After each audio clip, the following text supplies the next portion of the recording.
Hi friends, welcome to my channel. Latest updates and reviews కోసం మా ఛానల్ని subscribe చేసుకోండి. పక్కనే ఉన్న బెల్ సింబల్ని క్లిక్ చేసి ఆల్ ఆప్షన్ని సెలెక్ట్ చేసుకోండి. అప్పుడే మా మొబైల్ నుండి మీ మొబైల్ ఫోన్కి నోటిఫికేషన్స్ వచ్చేస్తాయి. బాలు మీనా ఇద్దరు కూడా ఊరి చివరన ఉన్న సంతాన వేణుగోపాల స్వామి గుడికి వెళ్తారు. ఇంకా అక్కడికి వెళ్ళిన తర్వాత మీనా ఒక ఉయ్యాలను దేవుడికి దండం పెట్టుకుంటూ చెట్టుకి కడుతుంది. అది చూసిన ఒక ఆవిడ మీనాతో ఇలా అంటుంది, అమ్మా, ఎవరు పుట్టాలనుకుంటున్నావు? అబ్బాయా, అమ్మాయా? ఏదైనా మనసులో గట్టిగా అనుకో. దేవుడికి మనస్ఫూర్తిగా మొక్కుకొని కట్టు. సంవత్సరం తిరిగేలోపు నువ్వు ఏదనుకుంటే అది జరుగుతుంది.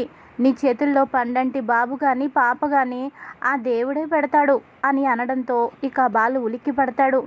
ఏంటండి మీరు? ఏంటి ఇలా మాట్లాడుతున్నారు?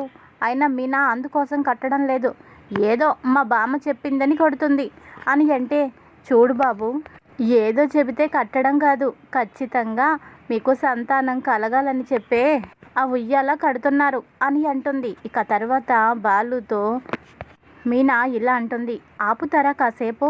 పెద్దవాళ్ళు, వాళ్ళ నమ్మకాలు వాళ్ళకు ఉంటాయి. మీరెందుకు అలా అడ్డుపడుతున్నారు?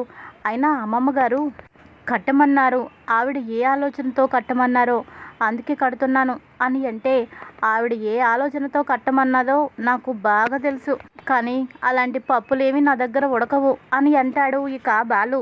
మీనా ఇలా అంటుంది, ఆ పప్పులు ఎందుకు ఉడకవో నేను కూడా చూస్తాను అని అంటుంది. ఇక తర్వాత గుడిలో పూజ పూర్తి చేసుకొని ఇద్దరు నడుచుకుంటూ వస్తూ ఉంటారు. మధ్యలో ఒక అందమైన చెరువు కనబడుతుంది మీనాకి. అది చూసి చాలా సంతోషంతో, ఏవండి ఏవండి, ఒక్కసారి ఇక్కడ ఆగుదామండి అని అంటుంది. ఎందుకు అని అంటాడు.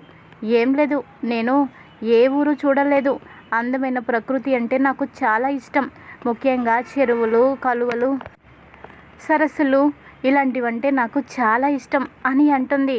అవునా, అయితే ఇప్పుడు ఏం చేయమంటావు అని అంటాడు. ఏం లేదండి, అక్కడ చివరన ఒక చెరువు ఉంది కదా, అక్కడికి వెళ్ళి కాసేపు కూర్చొని హాయిగా అక్కడ ఆ అందాన్ని ఆస్వాదించి కొంచెం సేపు అక్కడ కూర్చొని వద్దామండి అని అంటుంది. అక్కడికా? ఇప్పుడు ఎందుకు అని అంటాడు. ఎంత చెప్పినా ఎందుకు ఎందుకు అంటారేంటి? ఎందుకు అన్న మాట తప్ప మీ నోటి నుండి ఇంక వేరే ఏమీ రాదా అని చెప్పి చేయి పట్టుకొని ఇక తీసుకువెళ్తుంది మీనా చెరువు దగ్గరికి.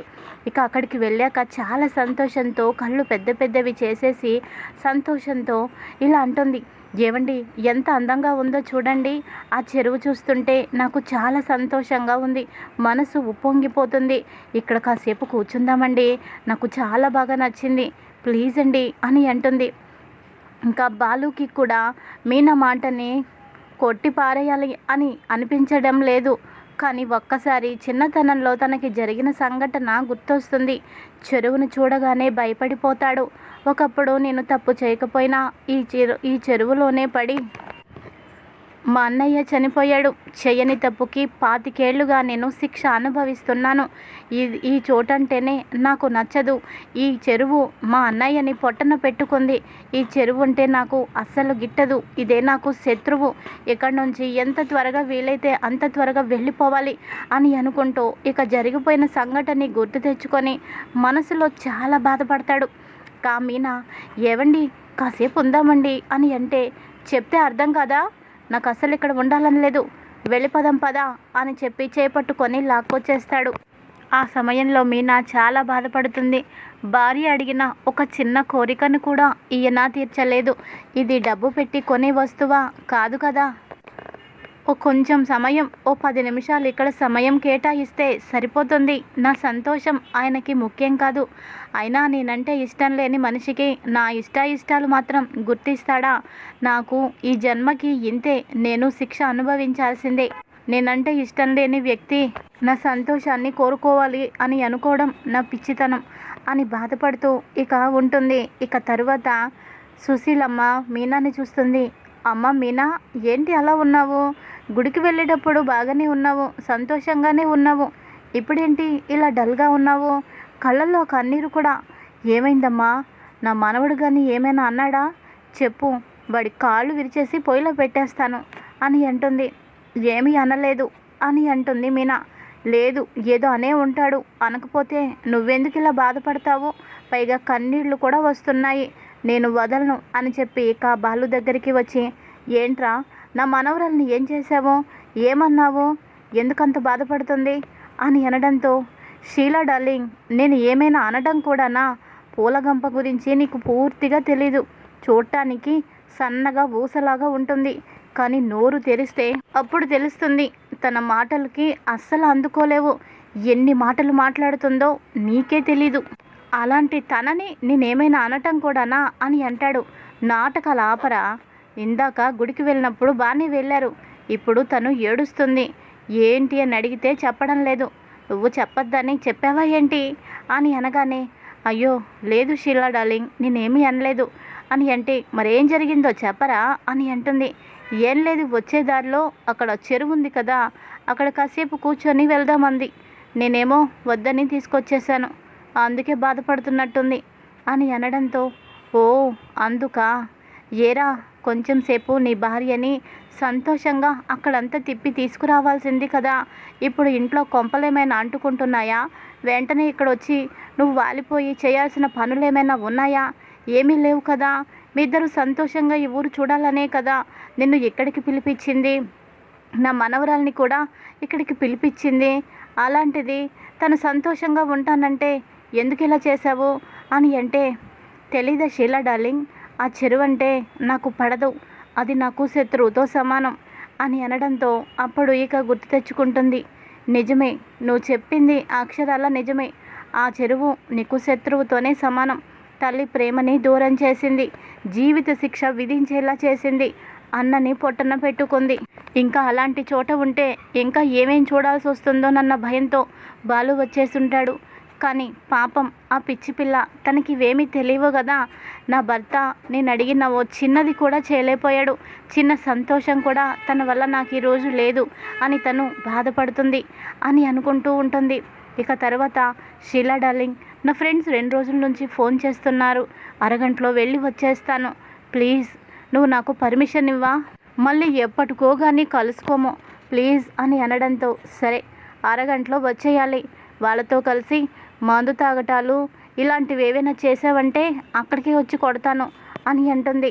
సరే అలాంటివి ఏమీ చేయను అని చెప్పి ఇక బాలు ఫ్రెండ్స్తో వెళ్తాడు. తర్వాత మీనా దగ్గరికి వచ్చి సుశీలమ్మ ఇలా అంటుంది, అమ్మ మీనా, నువ్వు బాధపడ్డంలో అర్థం ఉంది, కానీ అసలు ఏం జరిగిందో తెలిస్తే అస్సలు నువ్వు బాధపడవు అని అంటుంది. ఏం జరిగింది అమ్మమ్మ గారు అని అంటుంది. ఆ చెరువు తల్లి ప్రేమని దూరం చేసింది బాలుకి. బాలు జీవితంలో చీకట్లు అలముకున్నాయి అక్కడే. వాడి బాల్యంలో ఉన్న సంతోషాన్ని కూడా చిదిమేశాయి. తల్లి ప్రేమకి దూరమైపోయాడు.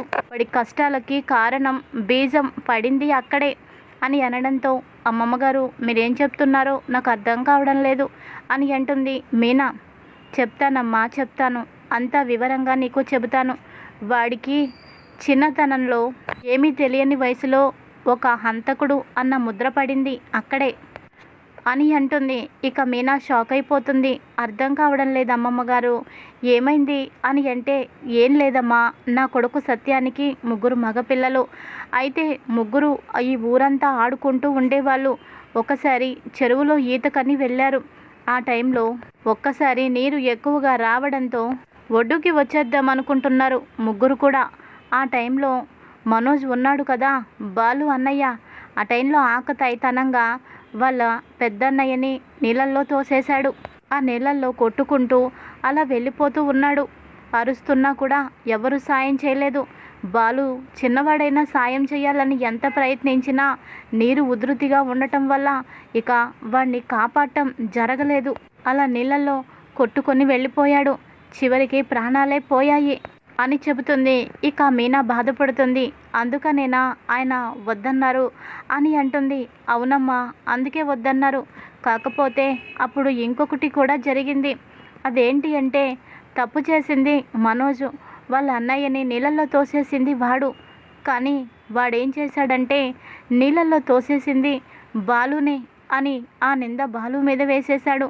వాడు చేసిన తప్పుని వాడు బాలు మీదకి నెట్టేశాడు. బాలు అమాయకుడు అవ్వడం వల్ల, చిన్నవాడు అవ్వటం వల్ల, అన్నల మీద ప్రేమ ఉండటం వల్ల ఏమీ అనలేకపోయాడు.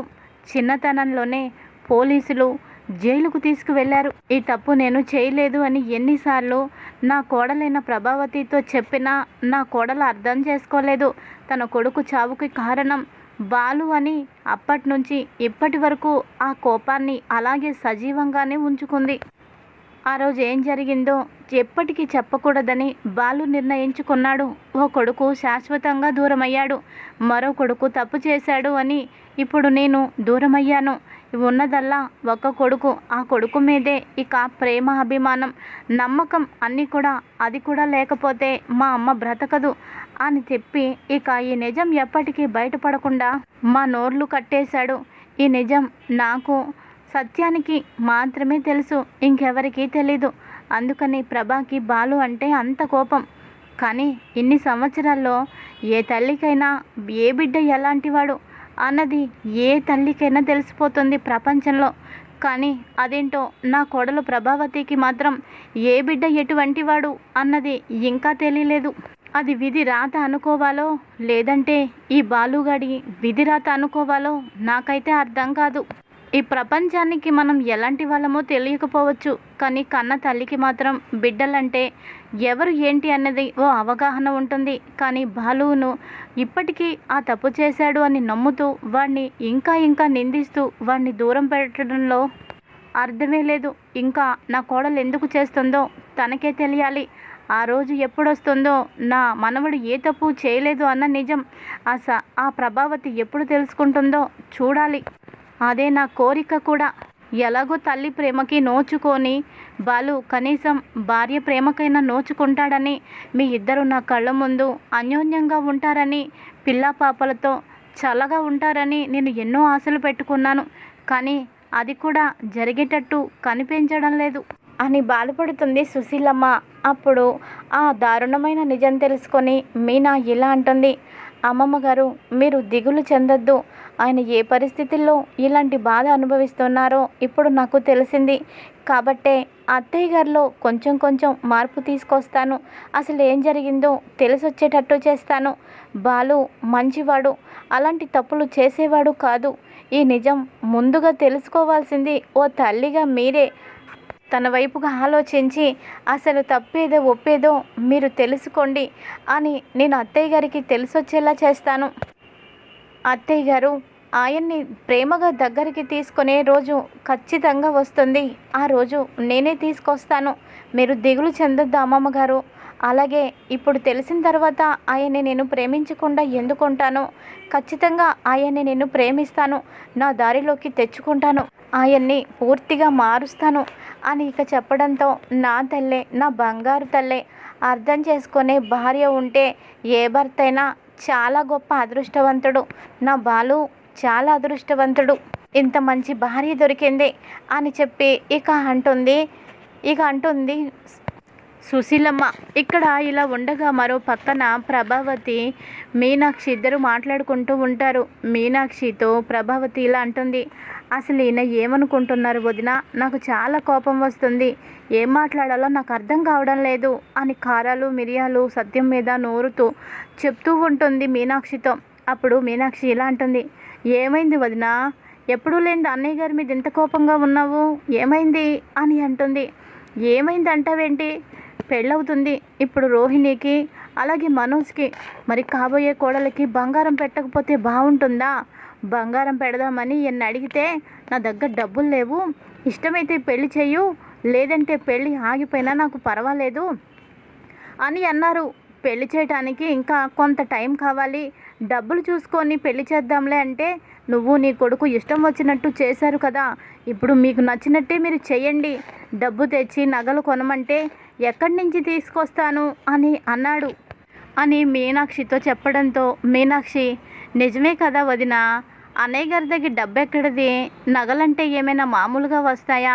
లక్షలకు లక్షలు పోయాలి.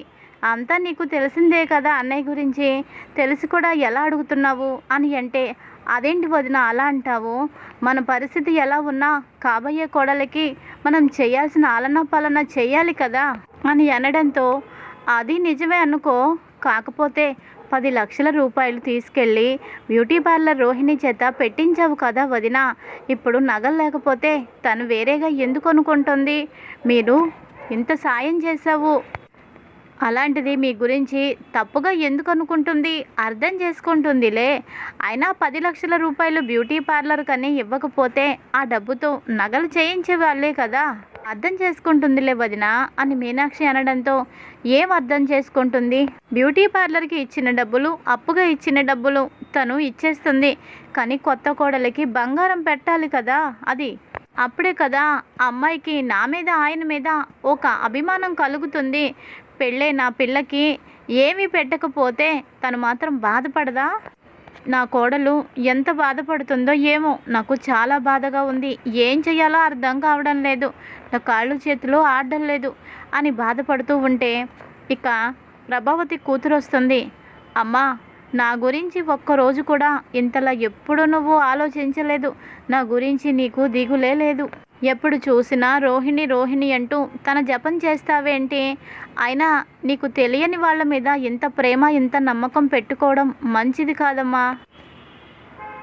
తన మీద పెట్టుకున్న ప్రేమ నమ్మకంలో కనీసం 10% మీనా వదిన మీద పెడితే ఎంత బాగుంటుంది. ఇంకా ఎందుకు నీకు అర్థం కావడం లేదు అని అంటే, చాలేవే మాట్లాడింది, నోరు మూసుకొని ఇక్కడి నుంచి వెళ్ళు. ఎవరు ఎలాంటి వాళ్ళో అందరికంటే ఎక్కువగా నాకే తెలుసు.